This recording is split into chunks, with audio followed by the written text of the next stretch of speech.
Hello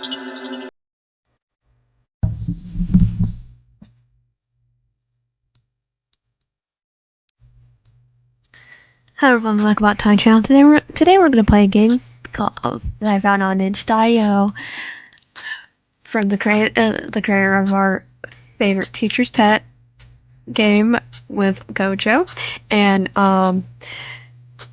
the Crimson Chains with Brenda Chozo. So we are gonna finally do Geto and get those before the darkness. So I cannot do the game in full screen, so I just have to edit out. And sorry if my voice is cracking. I already did 2 games today. Choose a color.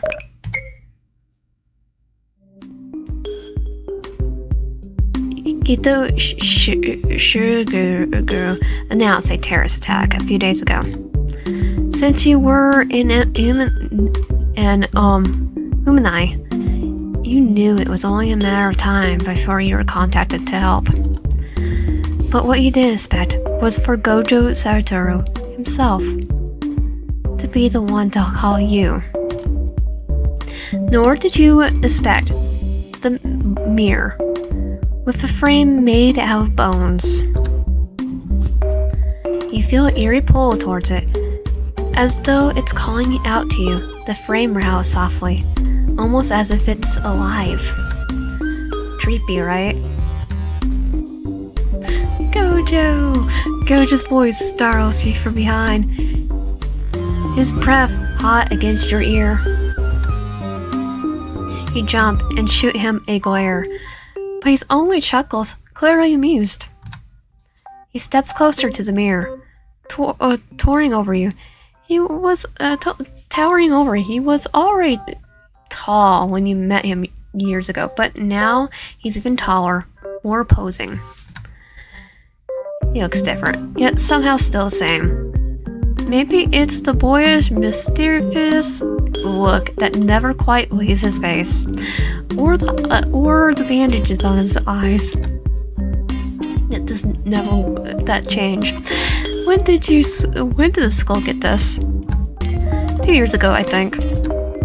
He touches the mirror lightly, fingers brushing the frame as it roused again. The mirror of echoes. It's made from the remains of a sorcerer who could control time. Some say it can send people back, but no one who's tried has ever returned.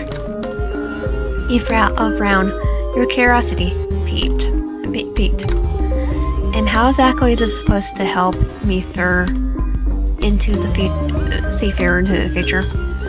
Your cursed technique allows you to see glimpses of possible futures, but only for the week ahead.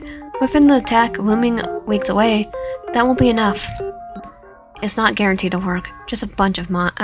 But you know, I'm always right. That grin, the same one that he wore 10 years ago when you were students together. You shake your head lightly. Some things never change. Nah, they do. I'm even more handsome now, if that's possible. You fake a gag and he pouts dramatically. Hey, show your senpai some respect. You can't help but laugh at his exaggerated offense. For a moment, it feels like the old days back when everyone was still together. You, Gojo, Shuriku, Nanami, Haribara, and Geto. But after Haribara's death and Geto's betrayal, the group fractured. You left to work overseas, never finding the courage to ask Gojo about what happened. Distance was a convenient excuse to avoid the conversation. So what do I do? You want me to see how Geto is going to attack, right? Gojo nods and steps towards the mirror. Without hesitation, he leans in, letting his head and torso vanish into the surface like a pool of water. Only lower half of his body remains visible. You just stare at him, unsure whether to be confused or impressed. He wiggles his hips playfully. Come on. With a sigh, you step closer, placing your hand on the mirror's frame before dipping your head inside. Gojo's grinning face greets you, but beyond that, there's only the total darkness. Can we walk inside? You can. I'll stay here in case you need help getting back, or if something happens. How comforting. Thanks, Gojo-senpai. How comforting. Did your time aboard make you forget who I am? I'm still the strongest, Nothing's going to happen to you while I'm here. He sighed, a little resigned, but knowing he's right. Alright. That's my girl. You step fully inside. The sound of your footsteps echoes like water splashing beneath your feet. Echoing around you are voices, soft, broken murmurs that send chills down your spine. The sound like lost souls, trapped and fading, or maybe it's the mirror playing tricks on you. You take a deep breath. Foresight. You activate your curse technique, and the light spreads from your feet, illuminating a network of water paths. Each one reflects the possible futures, flickering images, passing swiftly through the darkness. The further ahead time moves, the more these images are swallowed by the void. Can you see it? Yeah, can you? No, only the curse energy flowing around. Wow, Gojo Satoru,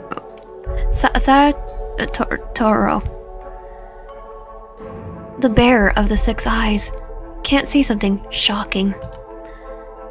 I got to have at least one flaw. His usual arrogance slips into his voice lowers, becoming more serious. Can you see the attack?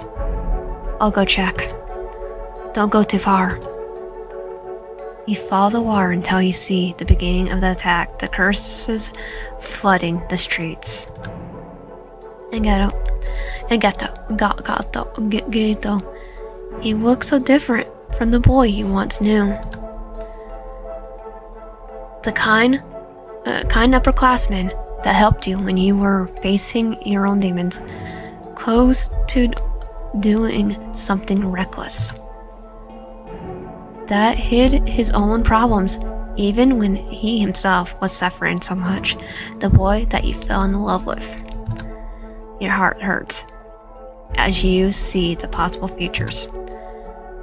In one of them, Geto dies either by the hand of Gojo or a powerful student with a cursed spirit, or in there, Geto kills thousands of people. From that point, many wars course through the start to spread. Following each of them would take a long time and wouldn't make much sense, since the small thing can change the possible futures completely. You avert your gaze from the visions and start walking towards where Gojo is. How did it get like this?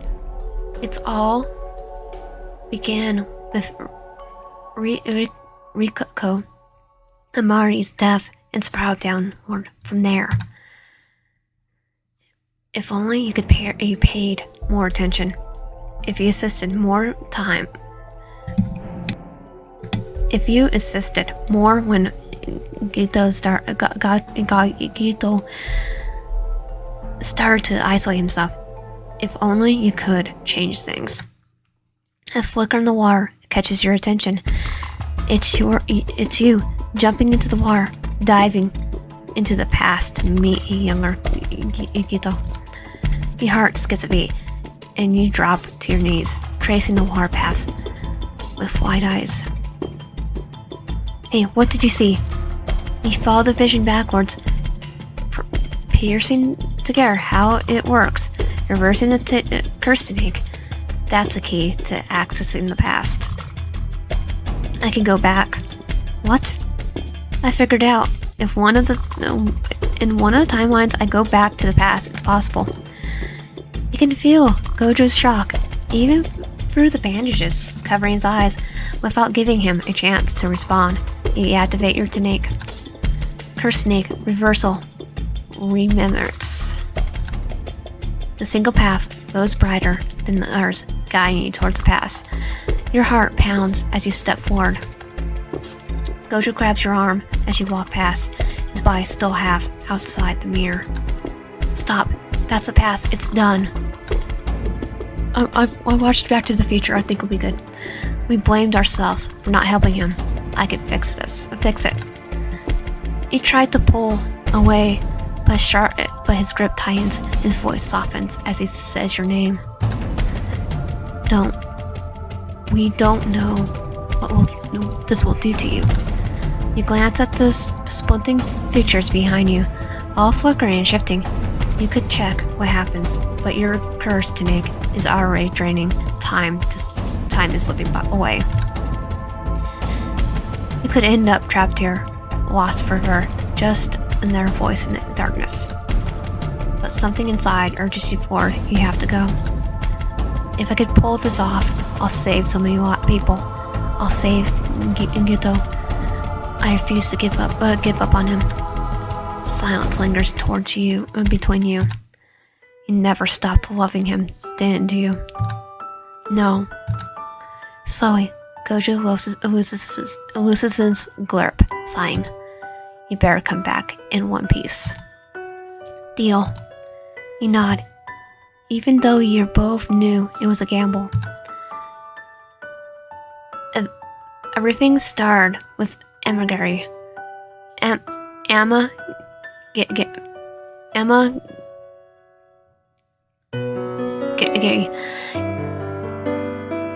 Magi.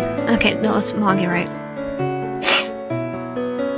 If you can fool Toji Suguru and stop her death after he's done with me, do it. But don't fight him for your own good. And if you can't stop her death, there are still key moments that change Suguru. You know which ones, right?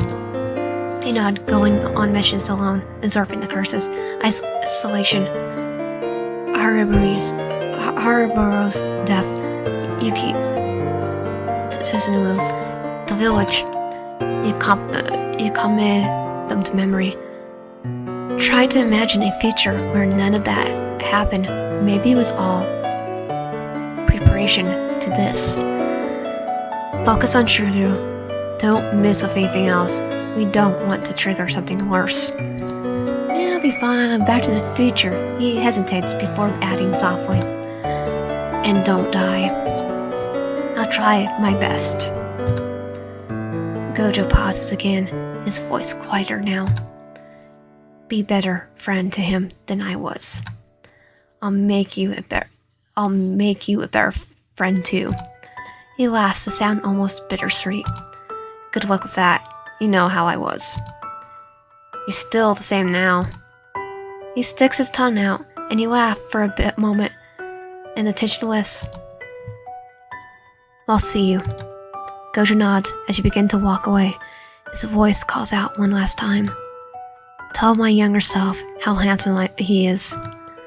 He's already full himself. And tell him not to eat that spicy noodles in 2009. His voice fades as you step further into the mirror, the silence enveloping you completely, your heart races.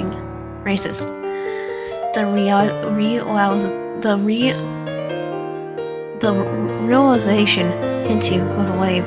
You're alone now, inside a cursed object that you don't fully understand. The oppressive quiet presses against your chest, but you force yourself to take a deep breath, grounding yourself in the darkness. You glance back, shimmering water paths leading to the mirror. Still visible, faint, but there. You can do this. Just need to consult the possible futures again. Find a way back to the present, or perhaps you'll be forced to live through your life all over again. Still, don't know how the cursed object truly works, but it doesn't matter. Either outcome is worth the risk. Geto's life, Geto's life, and too many others depend on it. With renewed determination, you walk forward, each step echoing in the vast emptiness. As you move deeper, fragmented scenes from your life flicker in the waters around you, drifting backwards in time. The memories pull you along, faster and faster until you reach the day Geto killed the villagers. The sight of it makes your stomach twist, just like it did when you first heard the news. You remember how you couldn't eat that day. The water path guides you to a pool. The flow stopping reductory,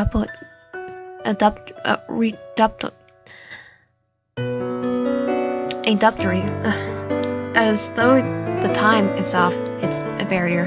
You kneel, peeling into the still surface. It shows you young, a second year, in Tokyo Jujutsu High. This isn't far enough.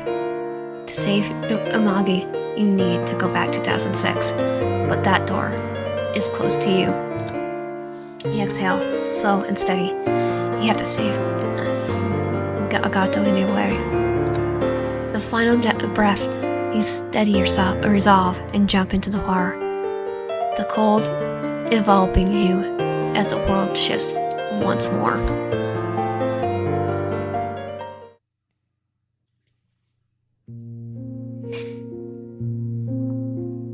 Hey, are you okay? Can you hear me? You blink up. Geto Suguru, younger, still the boy you once knew. Not yet a cult leader, his eyes, warm and concerned, look down at you. He holds out his hand. You reach for it, but as your fingers touch, a shock runs through both of you, forcing you to pull away for a moment. He frowns, looking at his hand, then raises it again. This time, he helps you to your feet. What happened? Did you overtrain? Don't push yourself. You glance down at yourself, the Jujutsu High uniform. Somehow, you return to your younger self's body. You're back. I'm okay, thank you. Don't you have class right now? Nanmi and Haribura already left. Haribura, your throat tightens. You don't know the exact date yet, but the fact that Haribura is still alive tells you enough. You're going to save him, but first you need to understand where Geto's head is at. You take a step and fake a wobble, pressing a hand to your head. Gito immediately grabs your arm. He bows, brows knitting in concern. Are you sure you're okay? I don't know. Could you take me to the infirmary? He nods, supporting you as you walk. The air is filled with soft fragrance of cherry blossoms in bloom spring. You ask him for the time, and he checks his phone. April 2007. 8 months since Ryugo's Amagi's death. This is the beginning of Geto's descent. Geto's descent, but it's not too late. You could still stop it. How have you been lately? Do you think non-sisters are worth saving? How have you been lately? Fine, lots of missions, but it's our duty as sorcerers. His tone hollow, like he's trying to convince himself of it. You can already sense the cracks forming in his mental state. You have to act fast before his thoughts turn darker. You remember that during this time, Gojo was isolating himself, consumed with perfecting his cursed technique.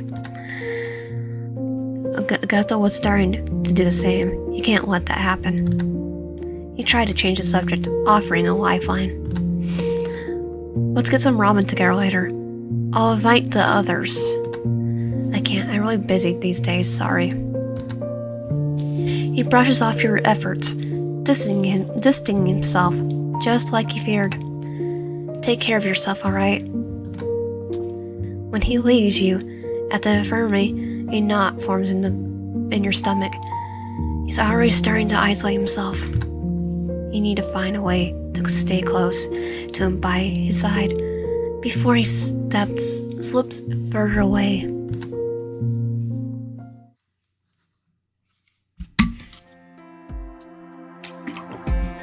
No. Why?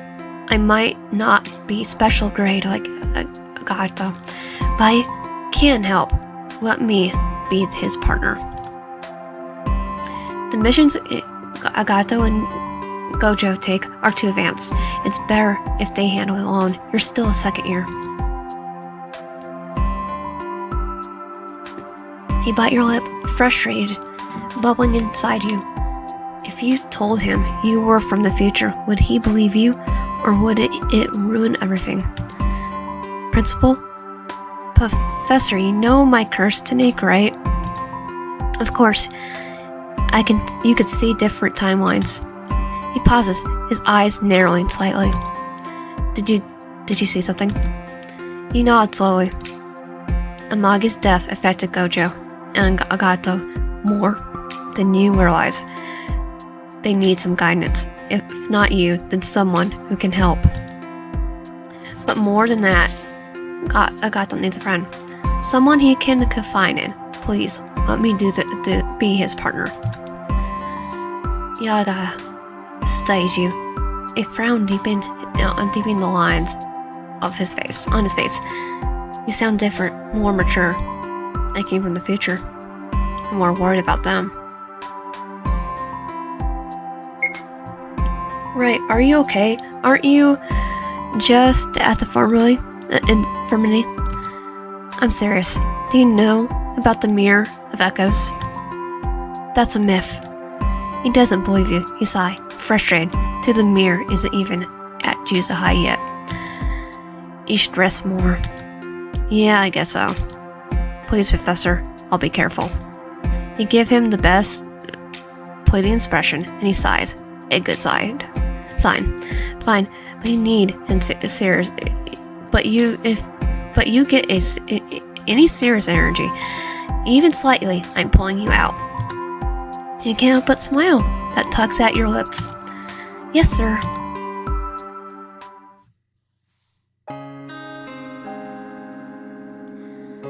Geto sits on the plastic chair, his gaze drifting towards his Kurahai as she talks. Upperclassman girl.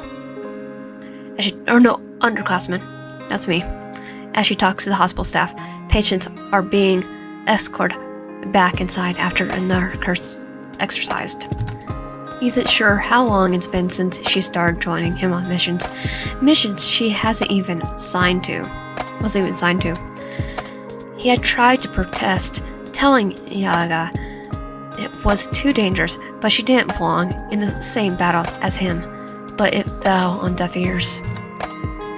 He still doesn't know why she's so persistent on tagging along. It used to be obvious. He knew she had a crush on him.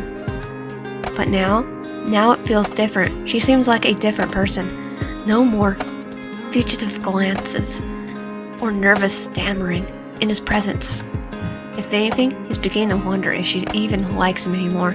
She's just always there, calm, steady, never asking anything of him.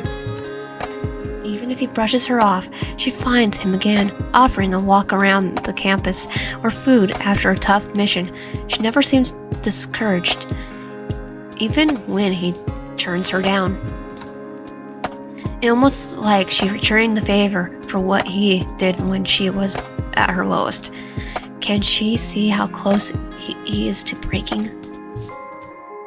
Maybe it's her grandmother's doing. As one of the higher-ups, she might be pulling strings again, trying to push his Kure into using her foresight for headquarters.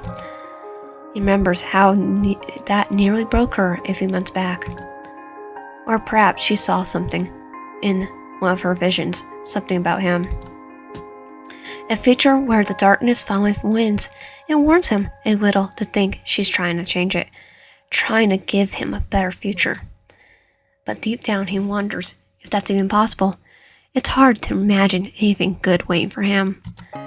He touches his throat, frowning. She didn't let him absorb the curse this time. She exercised it before he had the chance. She does that a lot, keeping him from consuming curses, unless they're useful. She seems convinced that absorbing them is bad for him, and maybe she's right. But why does she care so much? It's his job, a sorcerer's duty, to suffer and die, so non-sorcerers can live. Non-sorcerers, like the ones who clamped when they saw Yamagai's corpse. Why do they people are bad. Just as the familiar darkness starts creeping in, she sits beside him. The pressure eases from his chest, his body relaxing just a little. How do you feel? I'm okay, but you? How are those energies? Are you in pain? I'm alright. Just promise you won't mention it to Yaga. He nods, then fell into silence, the low hum of the TV filling the space between them. The news flickered on the screen. More deaths, more violence. Gal's thoughts, twisted, dark and bitter, and more. And before he could stop them, the words tremble out. Why do we sacrifice ourselves for these people? Why protect them at all? They don't deserve it. His voice is sharper than intended, laced with all the anger he's been carrying. His current gaze follows him to the TV. They're not all bad. He shakes his head. Maybe not, but there are too many bad ones, and it poisons the rest. Then he feels her gentle touch on his chin, guiding his gaze away from the screen. She turns his attention to the children being led by nurses in their rooms. This is why we fight. Not all non-sorcerers deserve our help, but we fight for the ones who do. His heart clenches at the sight of the children, thin, some without hair, some faces pale. He looks away. That's not fair. No, it's not. But we have to carry our burden, just like those kids have to bear a sickness they never deserved. He turns to her, taken back by the wisdom of her words. When did she become so insightful? Not too long ago, it was him pulling her out of the depths of her own darkness. Now she's the one lifting him up. She offers him a gentle smile as she stands up. If you only focus on the bad, it's all you ever see. You'll end up blind to the beauty that's still out there. With a quiet glance, she picks up a forgotten toy from the floor and hands it to one of the children. They look up at her, eyes line up as they clench the teddy bear tightly, a small smile breaking through the sadness. For a brief moment, the hospital seemed quieter. The sterile walls, the beeping machines, the weight of his thoughts also faded in the background. All he could see is her staying there, reminding him that there's still good in the world. It strides something in him. How she sees light is in places he thought were lost to darkness. Even himself. She returns a soft smile, curving her lips. So ramen tonight? Before he can stop himself, Geto feels his lips tugging upward. It's real Joan smile breaking through. Yeah, let's go.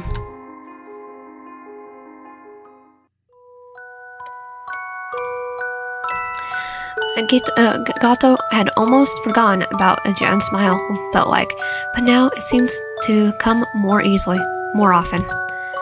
the memory of Yamagami's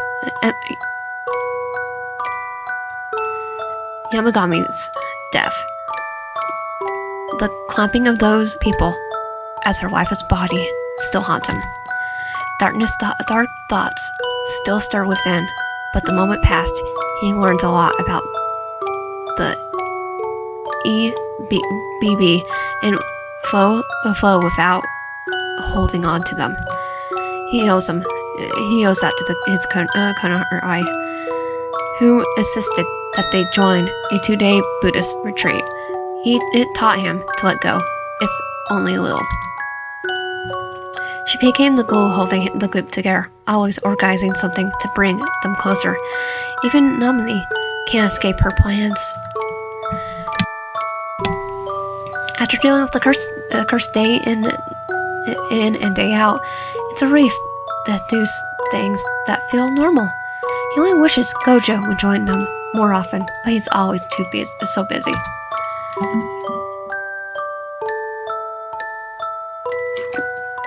His Kone constantly nudges him to talk to Gojo about their growing distance, but Geto hesitates. Gojo is the strongest now, with a path set before him that keeps widening the gap between them. Geto can't help but wonder if they'll ever truly understand each other again. Maybe when the time is right, he'll find the courage to say something. He still had bad days, but they never linger. His Karen refused to let him wallow in his thoughts for too long. Sometimes he worries that he relies too much on her presence for his mental peace. But for now, he let her be the light that guides him through the shadow until he could find his own light again.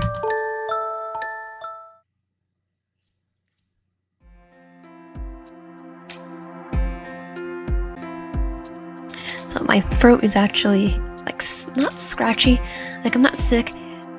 Every time I use my voice to talk and read, it gets strained for some reason. Geto is sitting near the drink machines, with Hybra arrives looking dejected, like a puppy with its tail between its legs. Without a word, Geto buys him a cola from the machine and hands it over. They sit in silence for a moment. Hybra's sigh heavy in the air. Her mission got transferred to Gojo-senpai. The one you were so excited about? Hybra nods. His shoulders slumped further into it as he lets out a long, drawn-out sigh. They announced it yesterday. Geto takes a slow sip from his drink. His brows furrowing.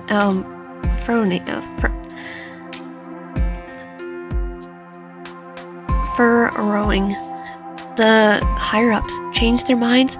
That's strange. They never change their minds. Something must have happened. Before he delved a candle on it, footsteps approach. A tall, blonde woman saunters up to them, executing confidence. Exerting comments. Geto-kun? What happened? What kind of woman is your type? Who are you? I like girls who eat a lot. Before the blonde can respond, a familiar voice cuts through the air. Oh, you're Yuki Tsumu, right? Special grade sorcerer? I heard so much about you. Senpai, you're my inspiration. Yuki stands a little taller, clearly pleased with the praise. Oh, really? Can we talk? I could really use some tips. Pretty please. Yuki hesitates, glancing at Geto but then nods. Of course, let's walk together. She turns, flashing Geto and Hybra a grin and a playful wave. Talk to you later. don't forget to think about my question. As Yuki and his Kare walk away, deep in conversation, Geto raises a eyebrow. What a strange woman. Don't you think she changed out of nowhere? Who? Harper points at his Kohari, now whispering into the distance with Yuki. She seems really focused on keeping our group together. She wasn't like that before. She used to talk about leaving the country before because of her grandma.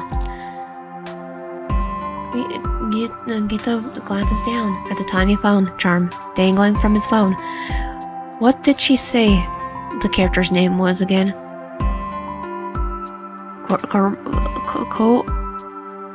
Romy? She picked a different charm for each of them, thoughtfully choosing one that matched their personality of everyone in their group. Harper holds out his pinky finger. She even made me pinky promise we will stay friends. Harper glances thoughtfully through the door. His Kare had just walked through. I wonder if she saw something in the future.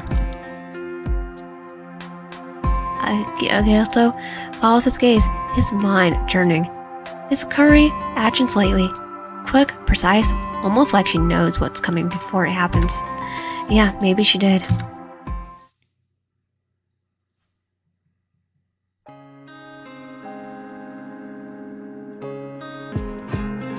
Well, everything's going well. Well, almost. To get Hybra and Nami's missions transferred to Gojo, you had to beg your grandmother. And like the lone shark with the deceptively sweet smile, deceptively sweet smile of hers, she made you pay a steep price, demanding that your own curse technique to foresee the future for 2 whole weeks. You pushed her more, but you stood your ground. Not the same scared little girl you used to be. A few days later, the darkness starts creeping in, filling your vision, galling at the edges.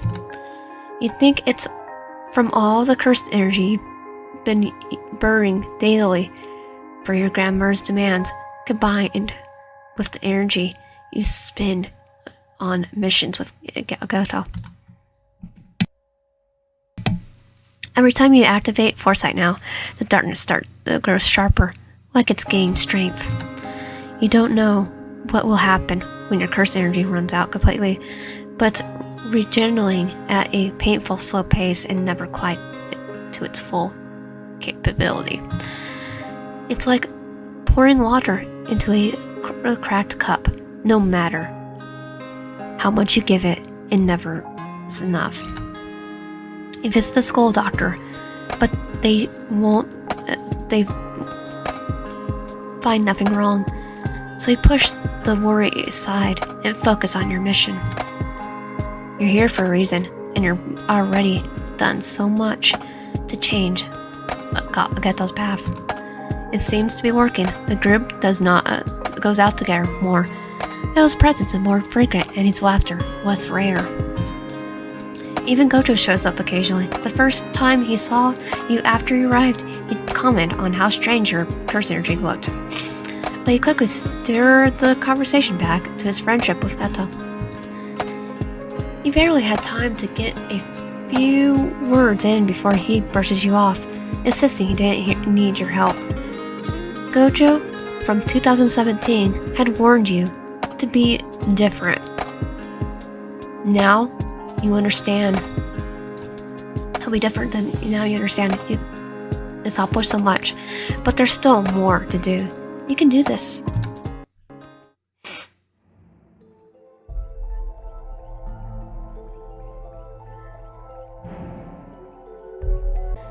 The sun dips low in the sky as you arrive at the fateful village that Geto, the place where he would one day kill 112 people.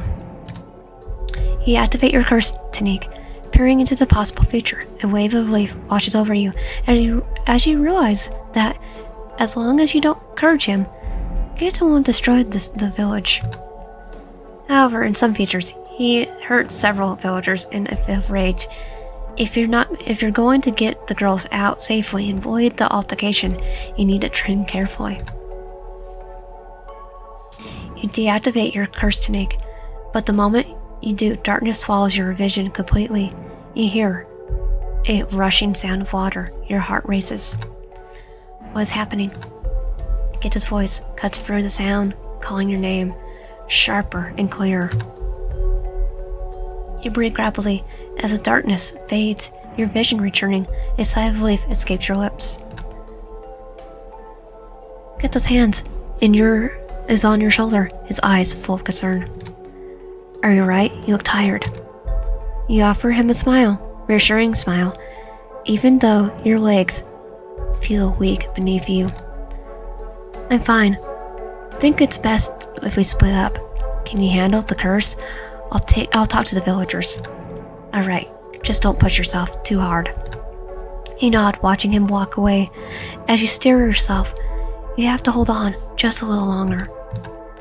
The villagers eyed you warily as you approach, a mixture of suspicion and awe in their expression, like you're something supernatural that they don't quite understand. My friend is dealing with the issue. I can sense there's more to this, isn't there? The woman steps forward, wringing her hands nervously. Yes, how did you know? You keep your tone. Afro-motive, the channel playing into their superstitions. I'm a shaman. I can feel the spirit's presence. Show me the source of your trouble. They lead you inside one of the homes, and the moment you step in, your stomach chugs. Two small girls, still hurled in a wooden cage, their bodies bruised and battered. Nanako and Mimiko. This sight twists something deep inside you. There are the girls who will one day follow Gato loyally. Now they're nothing but broken children. The sight of their frailty hits you hard, and you understand why this moment would be Gato's breaking point in the original timeline. You convince the villagers to leave you alone with the girls and talk to them, telling them who you can see. You can see the monsters too. Their eyes shine. When you are helping them out of the cage broken by you, and your footsteps sound behind you, the villagers won't stop complaining about. He freezes when he sees the girls, his eyes widening in disbelief.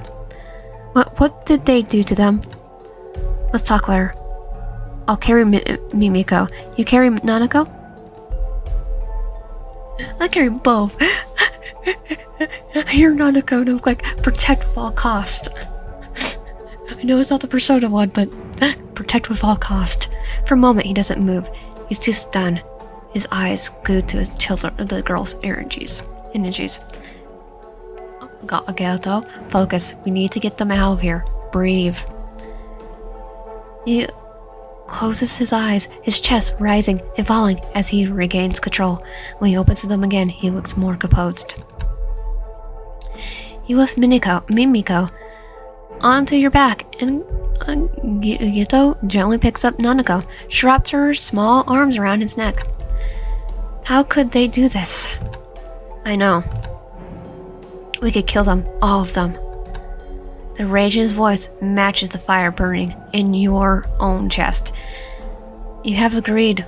You know agreeing with him would ruin everything he worked so hard for.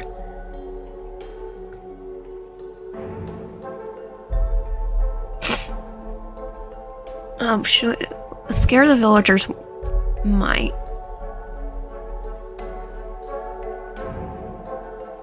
just want to see what happens. Scare the villagers, but the villagers shouldn't go unpunished. Killing them killing them isn't the answer. These people will face consequences, but not like this. He bites his lip, clearly struggling with the fury inside him. Fine. But we can give them a scare they'll never forget. Oh, I know how to do it. Geto slips Carol into a smile. Get some yokai in here, too. You both step outside, the tension thickening the air around you as the villagers gather. Their eye you now with suspicion, but the girls stay close, Mimiko clutching your shirt tightly. Where are you taking them? By mistreating these children, you angered the god that rules over this region. Some villagers scoff, others sneer. They're not taking you seriously yet. Disrespect the god again, and they won't be so merciful.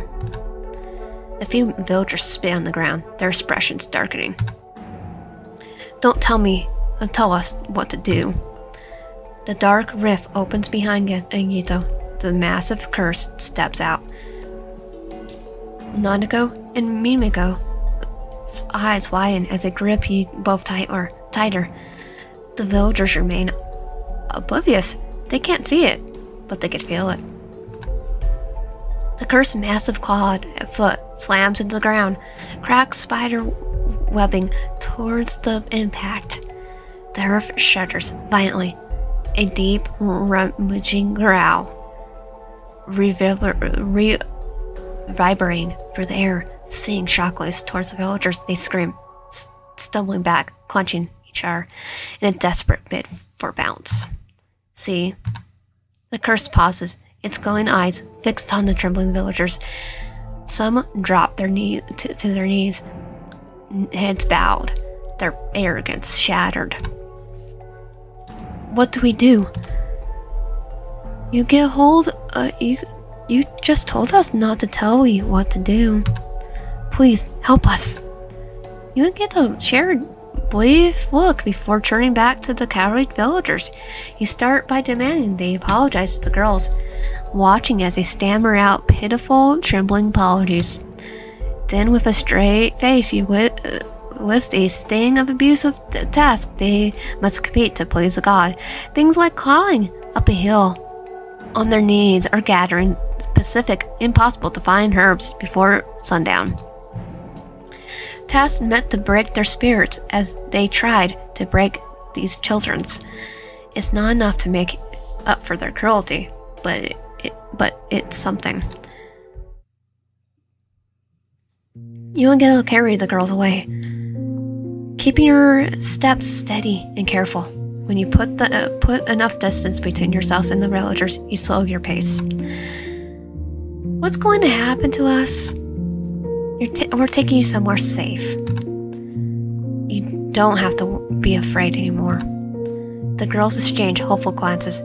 A small speck of light returning to their eyes. You got to get Geto and find him already watching you. His gaze intense. You smile at him, and after a moment, he smiles back. You raised a breath you hadn't realized you were holding.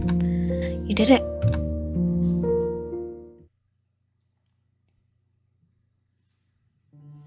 You and the girls. You take the girls to a hotel. They're curled up together on the bed, fast asleep, their small bodies falling at rest. Geto stands by the side, watching them with mixed concern and uncertainty. What are you going to do? His voice is quiet, like he's only now realizing the full weight of what you both did.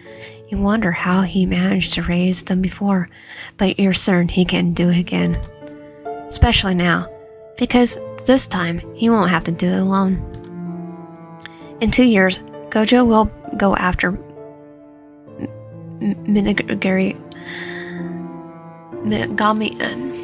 Why can I not pronounce him? A guy's a kid. And one of the main characters Maybe Geto can convince him to help the girls in some way. If it's against asking, you doubt Gojo would refuse, and with that breaking his clan, and with the backing of his clan, the girls would be supported financially as well. We need to talk to the others.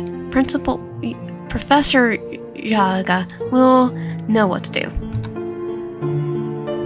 Slowly your vision darkens, the familiar sensation of being pulled into the void creeping in. The sound of rushing water fills your ears, louder than ever before. Panic grips your chest. You don't know what to do. You're already seeing the little cursed energy you have left to fight against the pull. Geto's voice slices through the fog, calling your name. You blink, your vision cleared just enough to see him gripping your arm, eyes filled with concern. What's happening to you? You wish you knew. All you can do is that could tell is that your cursed energy is draining, and fast. You can either keep fighting, drain your reserve, or surrender to the darkness and face whatever comes next. Fight. You summon every ounce of cursed energy, forcing the darkness back to the edges of your vision. I'm fine, just tired. Geto doesn't look convinced, and he lets it go for now. You both sit in silence, in the weight of everything heavy between you. Did you see something in the future? What do you mean? You keep interfering, showing up out of nowhere, trying so hard to keep the group together, keeping me company.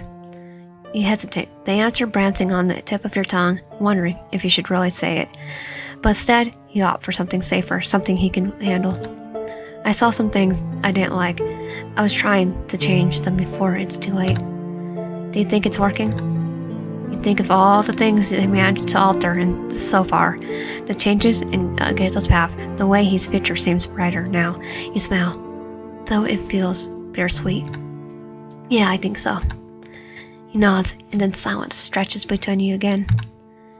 I appreciate it.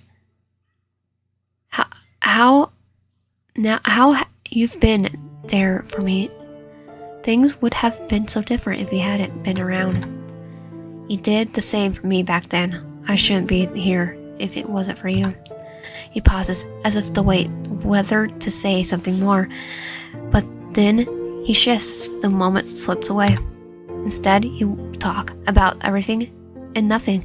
His plan for the future, how he wants to make sure the girls were taken care of, that they have a better life, how he'll try to talk to Gojo. You listen, feeling your heart swell with affection for him. You realize then that you always loved him, every version of him, but each love is different, a reflection of who he is at the moment in time. Hours pass, filled with shared stories and whispered conversations until the exhaustion pulls him under. He falls asleep beside the girls, their tiny forms curling against him.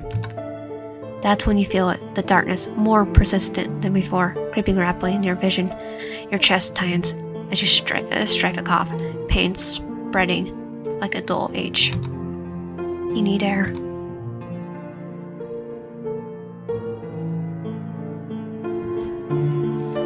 Every step outside makes your body feel heavier, your breath shorter. The light flickering, shadows twisting like phantoms at the corners of your sight. The sound of rushing water whirs to your ears, drowning out everything else. You fumble out your phone, trying to send Geto a message, but the darkness swallows your whole before you can finish.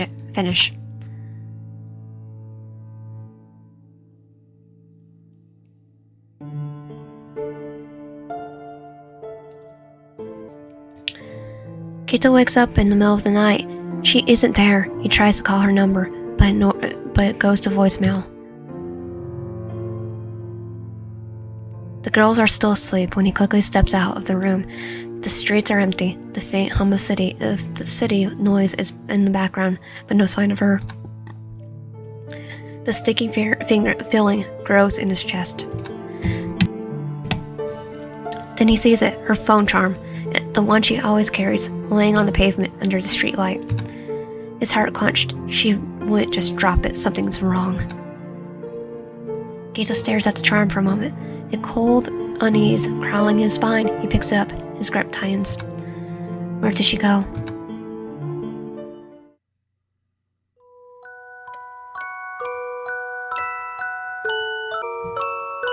Okay, right. October 2007. It's been a month since she's gone. Disappeared out of nowhere. The girls always asked about her, but I don't know what to say. What can I say? I have no idea where she is. That she just vanished without a chase. I can't find her. I checked the cameras around the hotel. She was there, and then she wasn't. Gone, just like that. Sorcerers analyzed the surroundings, and there was no sign of scuffle. It makes no sense. Why would she leave without saying anything? I asked her grandma, but she didn't seem to care, barely upset, like losing a veritable hunting dog. Satoru says he can't sense her energy anymore, but I'm not giving up.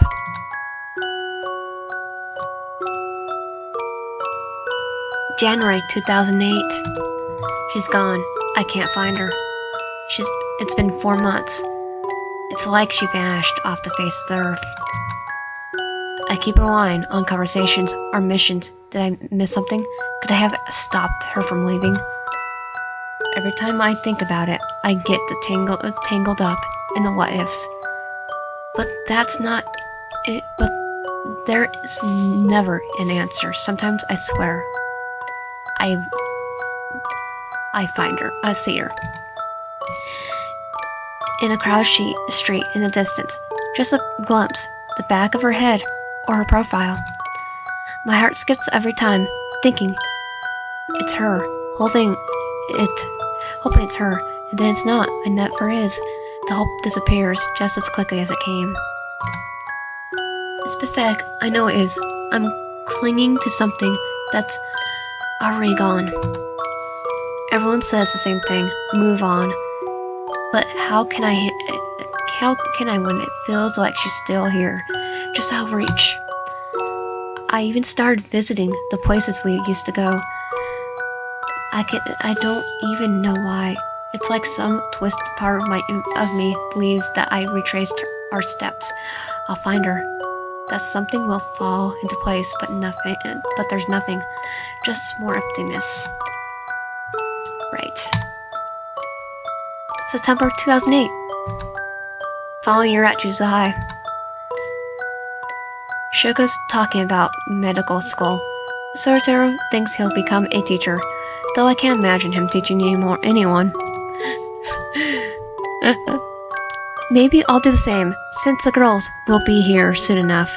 Satoru's helping with them. He pretends not to care, but I think he misses our curry too. During the day, I focus on missions, on school, but at night, I lie awake, staring at the ceiling, wondering where she is. What's she doing? Why she left? Why she left? Why she didn't say goodbye? It's not just memories anymore. It's frustration. It's anger. Why did she leave me like this? I was holding everything together, and then she left me to figure it out alone. My light still isn't strong enough, and I'm terrified. The darkness will return. I have my friends, the girls, but it's not the same.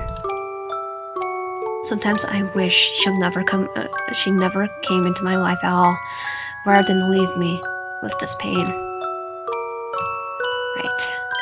March 2009. We graduated from Jujutsu High today. I thought it would feel more like an accomplishment. People congratulated me, but something was missing. Someone, she should have been here. Sometimes the bitter sweetness towards the non-sorcerers creep back in. I feel it, like a slow poison, but then I remember her words, her smile, and it stops. Even though she's gone, she's the light keeping me from sneaking into the darkness. Sartos decided to be the benefactor of the two other kids, Marga and Kimi. Oh, we got both. He says to help his plan of making the new generation stronger, but I know he cares. Oh, it's Himiko and Nanako. That's it was Mimiko. We'll have more company now. We took them to the ramen place we used to go. Her ramen place. Sartoro. And being Sartoro. Or the spice is new because the kids called him a chicken. He's still regretting it. Well, I didn't warn him fairly. Me, I'm just pretending to enjoy the food. I don't even know why I keep going here. Maybe I'm hoping she'll show up. Maybe I'm just hoping for something that never is going to happen. Right. April 2010. I'm a teacher now, alongside Sartoro, no less. And Nami and Haribro graduate, and we're the ones teaching the next generation. It's strange seeing how the circle repeats itself. But no matter how much time passes, I can't stop thinking about her. I look at the pictures together, trying to hold on to the memories before time erases them completely. It's all I have left. It's been 3 years, and I still can't shake the feeling that she's out there, somewhere. It doesn't make sense. It's there, calling at me. She's like a distant light I keep reaching for. Something I can't never quite grasp, but can't bring myself to let go of either. Right. White Day, 2011. It's White Day. Everywhere I look, people are exchanging gifts, celebrating. I wonder what it would have been like to celebrate with her. I never thought about it back then. I didn't realize how much I cared. Or maybe I did, but I was too afraid to admit it. The more time passes, the more I start to miss her in the ways I didn't expect. Not just as a friend, but as something more. I think about what it would have been like if we had more time together, if things could have been different. Would we have made a good couple? But it's too late now. I know that, and yet I still let the images of what could have been fill my mind. Sometimes I feel like they're going to consume me. Right. June 2012. I thought by now I would let her go, but I haven't. I can't. It's been 5 years, and she's still everywhere. In my dreams, in my thoughts. I see her face every time I close my eyes, hear her voice in silence. I tried to move on. I tried being with other people, but every time touch feels wrong. Every time I'm with someone else, it's like I'm betraying her. Like I'm cheating on this version of her I built in my mind. It doesn't matter that she's gone. That we're never together like that. It feels real now. She's mine, even if it's just in my head. But it's not real. I know it's not real. I wonder how much longer I could keep going, doing this. How much longer I could keep holding onto something that isn't there. But the thought of letting her go, feels like giving up, like losing the only part of me, of her, I still have, like losing a part of myself. Right. April 2013. I'm going to the ramen shop tomorrow, the one we used to go together after missions. One last time. I've been holding on to this for 6 years. 6 years of wandering, of hoping, of searching, but I'm tired now. I'm so tired. I can't keep chasing something that's not there.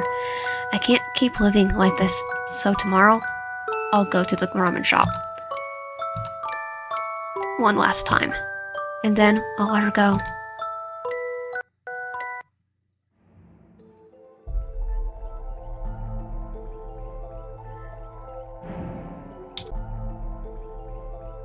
When you open your eyes, all you see is darkness.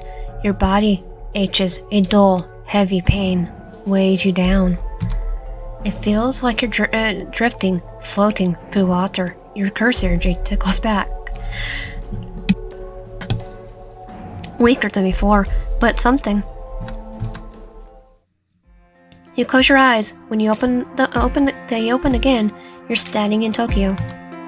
You blink, disoriented. Everything looks different. Your clothes have changed. Glancing around, you spot a billboard. The date, 2013. 6 years have passed. 6 years. How? Your heart races. There's no time to question how you lost those years. You need to know what happened to Geto. To everyone. You worked so hard, done everything in your power to make sure they would be well, that they would be happy. Tokyo Jujutsu High is the only place that might have answers. You begin walking, your mind reeling, calculating. Geto must be 23 now. You, a voice familiar calling your name. You freeze, heart stuttering in your chest as you slowly turn around. And there he is, Geto, pushing through the crowd, his movements urgent, parting in people effortlessly as he rushes out of the restaurant. The sight of him hits you like a punch to the gut, stealing the breath from your lungs. He's stunning. In our timeline, you would have seen glimpses of him as an adult through photographs, never up close. But now, standing just a few feet away, he's even more captivating, taller, stronger, his presence magnetic. He's dressed simply in casual clothes that somehow make him look even more devastatingly handsome. Nothing like the obvious cult leader attire. You dreaded might be his fate. It's like you're falling for him all over again. Is that really you? You glance at the restaurant, the same one you used to visit with him and others back in 2007. Yes, it's me. It's been a while, hasn't it? He's in front of you now, reaching out, his hand wrapping around your wrist. He breathes in sharply, before releasing you, his eyes searching yours. You feel the weight of those 6 years in his expression, your disappearance. It changed him. How have you? 6 years. I've been looking for you for 6 years. Where have you been? You just vanished. I didn't want to leave. It just happened. You laugh, but it's cold, bitter. How does something like that just happen? You wouldn't believe me if I told you. Try me. You glance around, discomfort picking at your senses. This isn't the place for that kind of conversation. You need to have somewhere quieter, more private would be better. Go to the park. No, we're going to my place. The tone is final, leaving no room for argument. There's an edge to his voice, something sharp, unreating, that sends a shiver down your spine. Geto, is everything alright? You ran off. A middle-aged woman with a line of stitches running across her forehead approaches you, her gaze shifting between you two. And Geto barely acknowledges her, his gaze fixed on you, as afraid you'll disappear again if he looks away. Yeah, she's an old friend. The woman's gaze lingers, assessing the situation with a quiet curiosity. I have to go now. Miss Tsuruki, sorry. No, it's fine. I shouldn't be the one to apologize for inviting myself to your lunch.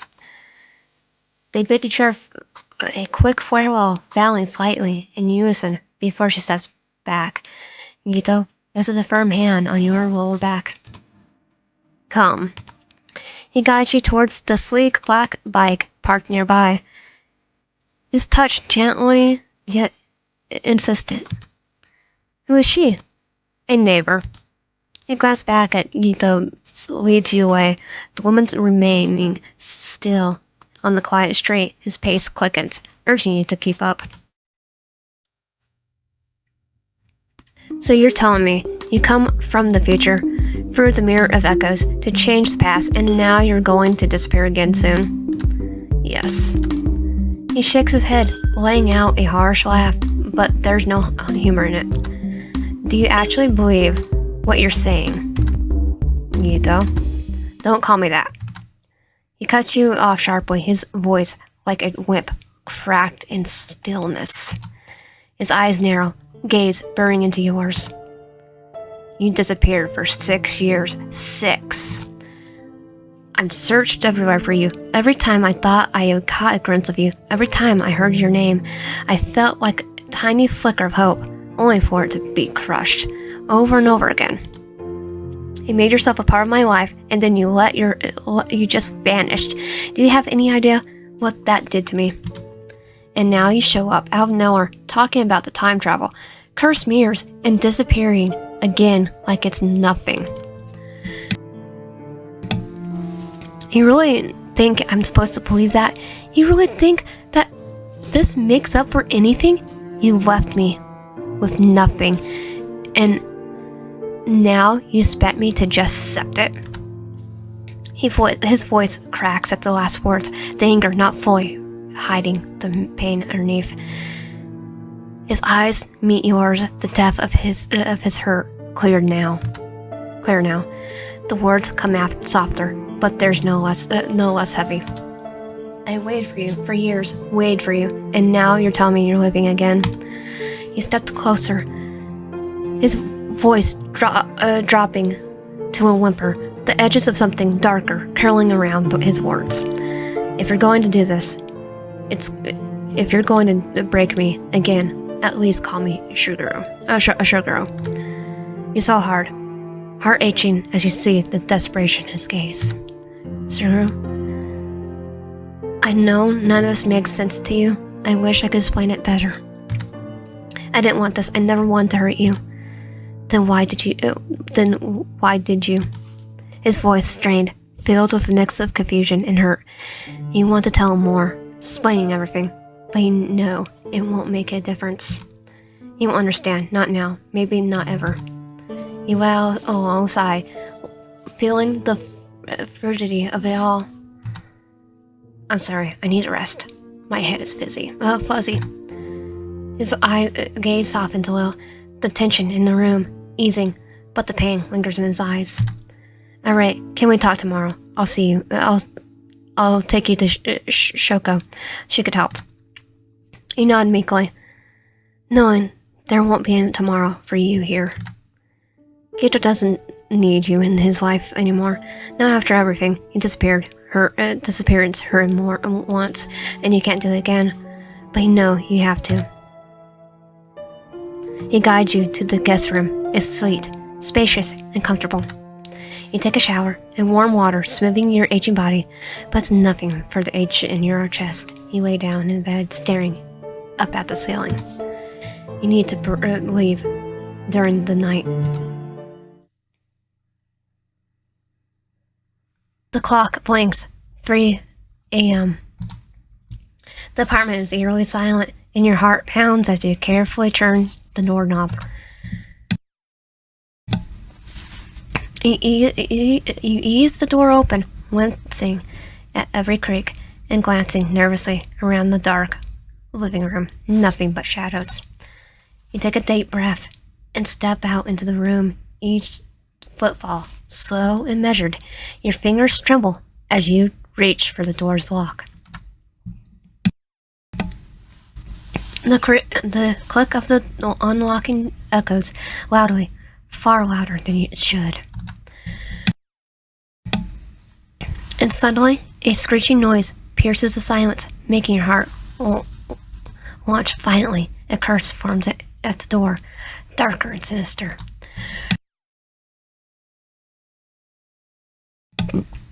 You stumble back, eyes widen as it vanishes. I knew you would try to leave. You whip around, and there he is, Geto, standing just outside the living room, his tall frame batting in the low, warm light of the lamp he just turned on. He steps forward, and the light casts long, sinister shadows across the room. Did you really think I wouldn't notice? His words make your stomach drop. His eyes are dark, and there's something unsettling about the way he's watching you, an intensity that wasn't there before. We're gonna go sing. I'm gonna edit out, but he takes another step forward, and tension between you suffocating. You take a step back, pressing yourself against the door, trying to keep your voice steady. It's better this way. I have no time. I don't have much time. Enough with that. His voice cuts through yours, sharp and dismissive. Just tell me why you left, and why you want to leave again. I want the truth. I wasn't lying before. I already told you about the mirror, but he won't listen. He doesn't respond right away. Instead, he steps even closer, towering over you, his gaze locking to yours. The look in his eyes, something raw and possessive, sending chills down your spine. You're not leaving. You break, heart racing. What? You heard me. You're not leaving. Are you going yandere on me? Yandere? You reach, your heart stutters. He's so different, so intensely focused on you. How did he become like this? What happened while you were gone? Did you somehow cause this? I caused him to become a yandere? Suguru, I'm sorry if I hurt you. I never wanted to leave in the first place. Then don't leave now. You don't understand. No, you don't understand. His hand slams against the door beside your head, caging you in, his body looming over yours. His voice drops in a whisper. I won't lose you again. You're staying here with me. I don't care what you think is going to happen. He leans in, his face inches from yours. I'll keep you here if I have to. You stare at him, your mind spinning. He's not the same man you left behind. The darkness in his voice, the unrelating intensity in his gaze, it sends a shiver down your spine. I just created a yandere. And there's something deeper inside you, something that's always loved him. The unexpectedly drawn to him now despite the danger in his words. What happened to you? You. Yep, yandere. His voice is raw, laced with emotion. You can't quite place. You happened to me. The silence that follows is thick with unspoken words, emotions, tangling in the tension between you. You search for yours, but you search his eyes, but behind the intensity lies something deeper, something that makes your heart ache, grief, perhaps, and the weight of lost time. You realize that this isn't something you can fix, not with words, not with expressions. Maybe it's the price you paid for tampering with the past, for trying to rewrite his story. Your chest tightens as you step closer, closing the space between you.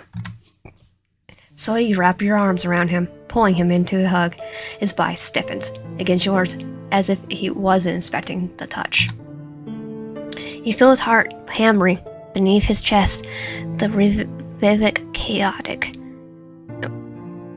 chaotic, as though he's barely holding it together. I'm sorry, Suguru, I truly am. With what feels like forever, his arms come up, wrapping around you, pulling you tight against him. There's a desperation in the way he holds you, like he's afraid you'd vanish if he lets go. I thought I'll never get to hold you like this.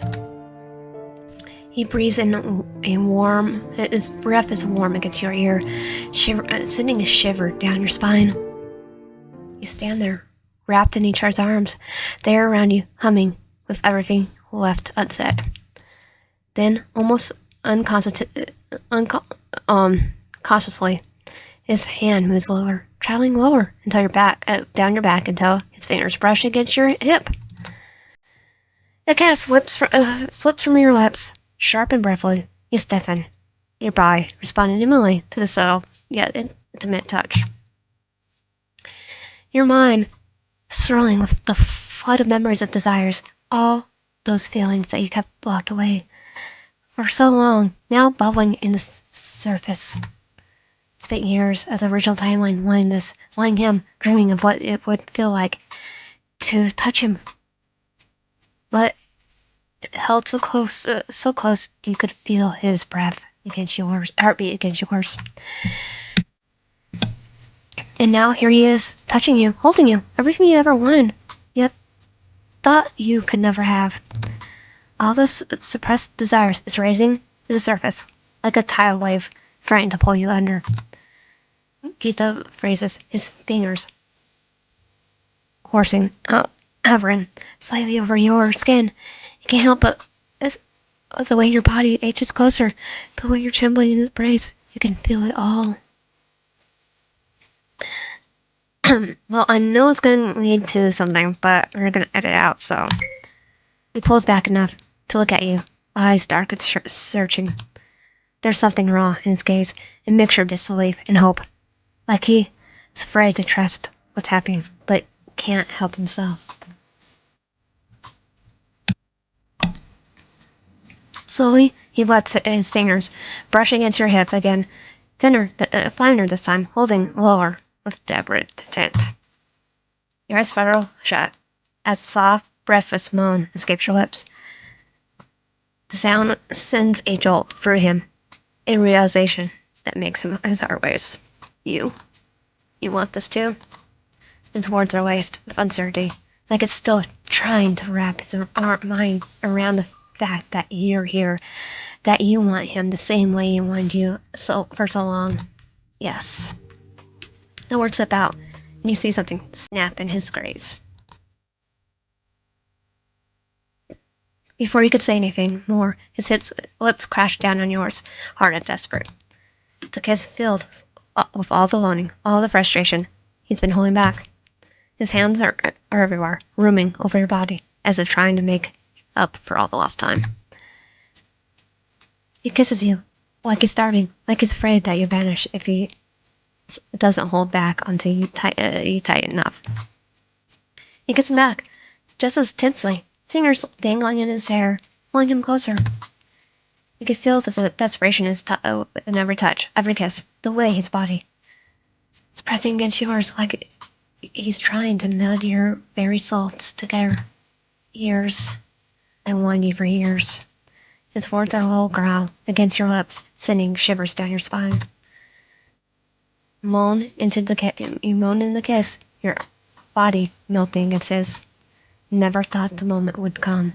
Never thought you would have him like this. But now, with him so close, the temptation is too strong to resist. He kisses you again, harder this time, more possessive, his hands roaming your body with hunger that sets every nerve aflame. Sometimes he pulls back just to look at you, like he still can't believe you're here, real and tangible. And then he's kissing again, harder, almost brushing, losing, like he's terrified you with this fear. Touching you, he's claiming every inch of you.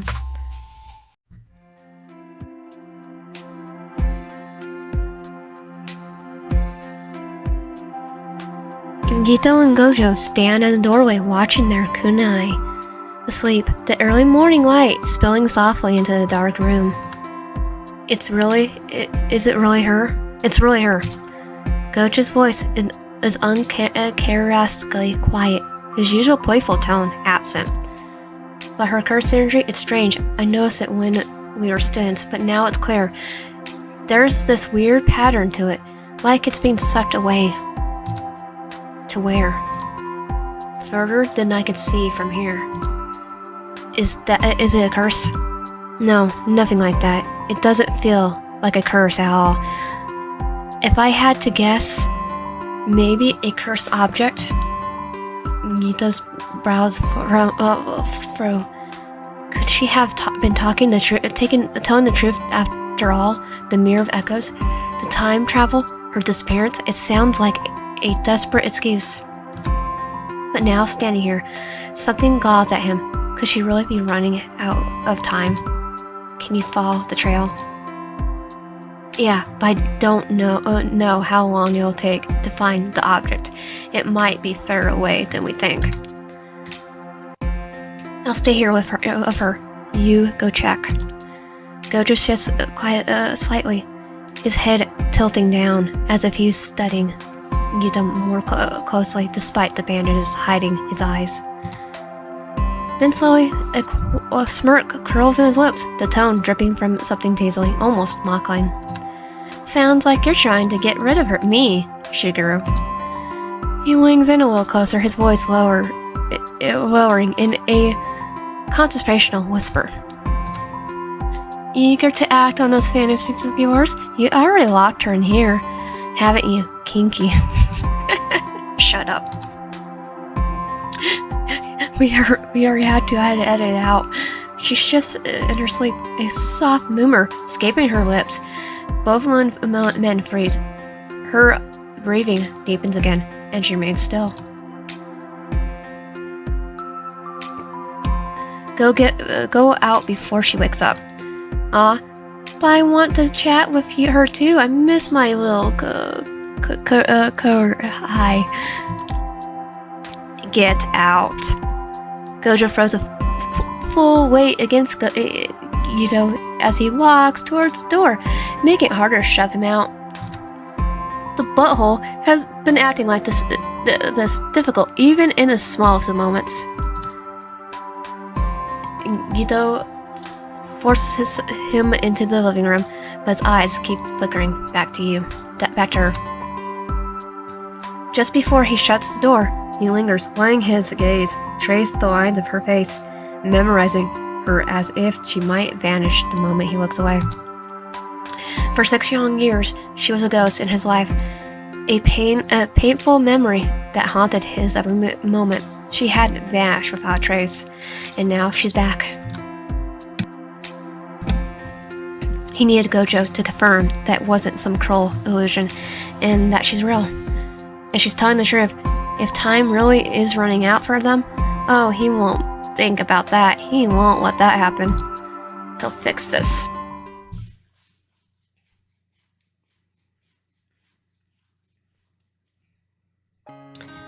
It's almost afternoon when you walk out of the bedroom. Gito's voice reaches you, low and tense. What do you mean? It's going outside Japan. Can't you go there? It sounds like he's talking on the phone. You watch him for a moment, your heart heavy with the knowledge that you might not have much time left. You don't want to leave him behind. You need to use foresight to see if the future you from this timeline has managed to fix any of this. Carefully sit down on the ground, staying your breath. You need to strategic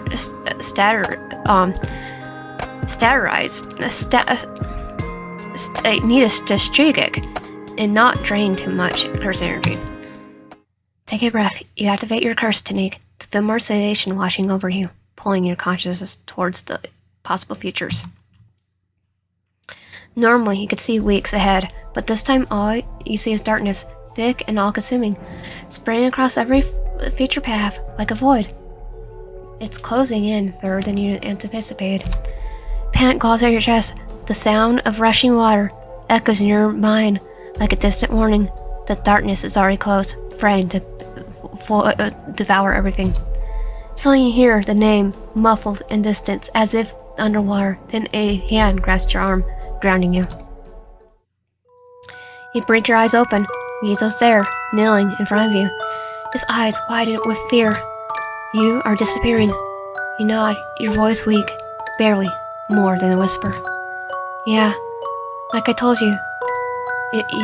Like I told you would happen. I tried to use foresight to see a way to fix this, but I can't see anything. There's only darkness in all our futures. His eyes widen, disbelief mixed with something far deeper. Are you really from the future?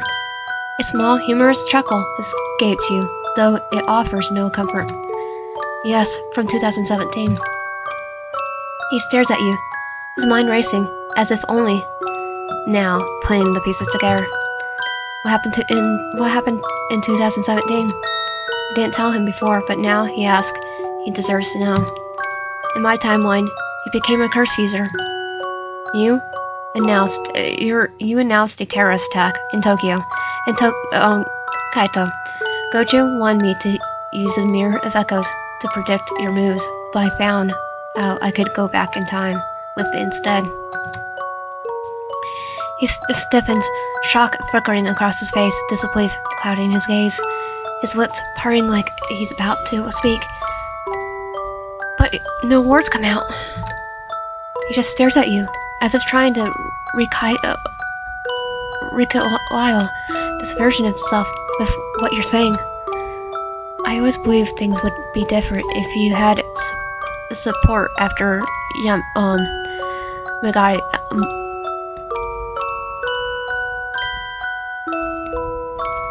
I literally said that a whole while ago. Amagi's death.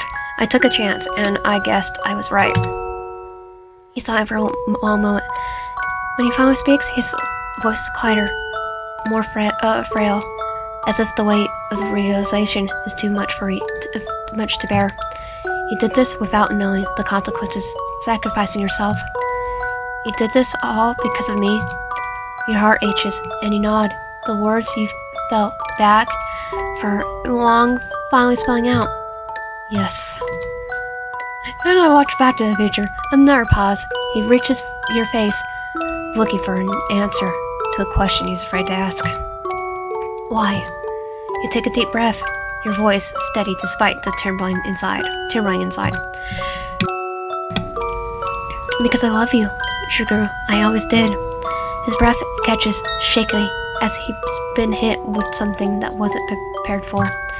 Without warning, he leans forward, wrapping his arms around you, pulling you close in desperation. In a desperate, almost frail hug, his grip tightens as he's trying to hold you in place, to hold you from just slipping away. He did all this for me. I didn't even know. You offer a bittersweet smile. You know now. I hope you live a good life. Do it for me. He shakes his head, his eyes dark with determination. We'll find a way to fix this. I'm not losing you again. But you can feel it. Your curse energy is flickering, faltering. You don't have much time left. Stay more. You close your eyes, drawing a breath, as if you focused the last of your energy. Reverse, pushing back the encroaching darkness.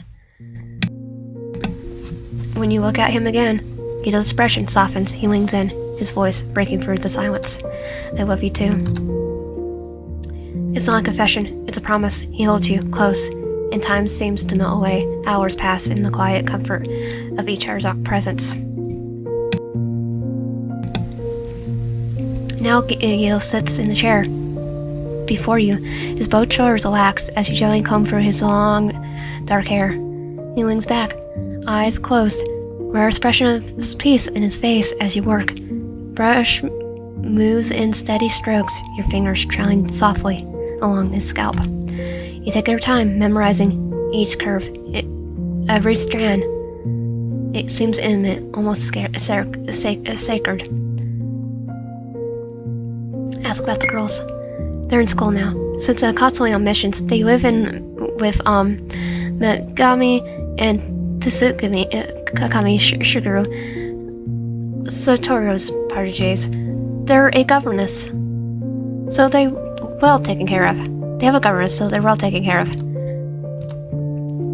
The conversation flows easy and natural, and for the first time in what feels like forever, you feel a lightness in your chest.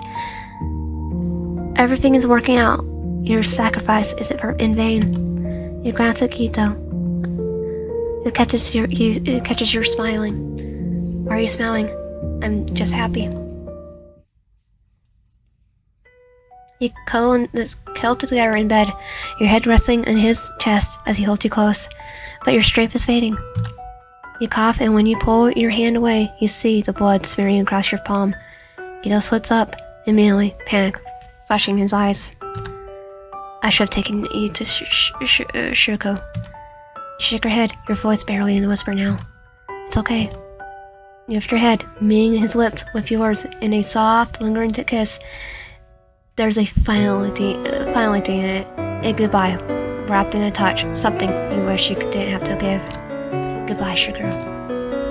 You're my own light. Always remember that. Darkness begins to creep into your vision, swallowing the room, the bed, his face, in a slow, inevitable wave. You feel your cursed injury draining, the pull of the void dragging you under. But Geto isn't ready to let you go. He refuses. With a fierce determination, he summons curses around you. He calls them forth, trying to bind you to this world, using their powers to stop the unraveling, and you could hear him muttering, his voice desperate, pleading, commanding the curses to keep you anchored. But it's no use. No matter how many curses he summons, his desperately, he tries to contain you. It's all slipping away. He feels arms tying around you, but they're passing through. A wave you made is of smoke.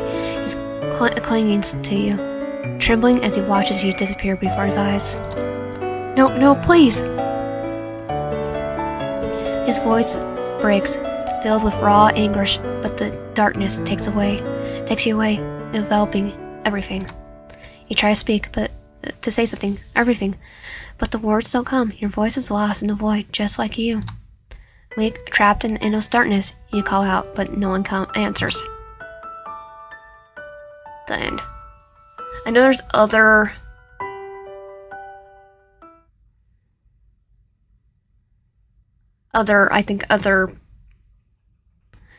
things to do for that. Come to the end, you grab it.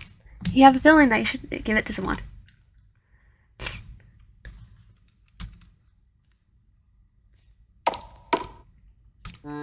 Oh, this is the trial passion. I can't find it anywhere.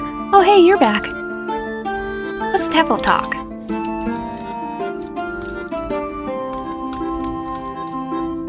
You return the VHS to her, and she smiles at you. Thanks, how was it? I hope you enjoyed the tape. I tried various different ingredients this time. Aboard the ship, the Empress of Conquest. Okay, so yeah,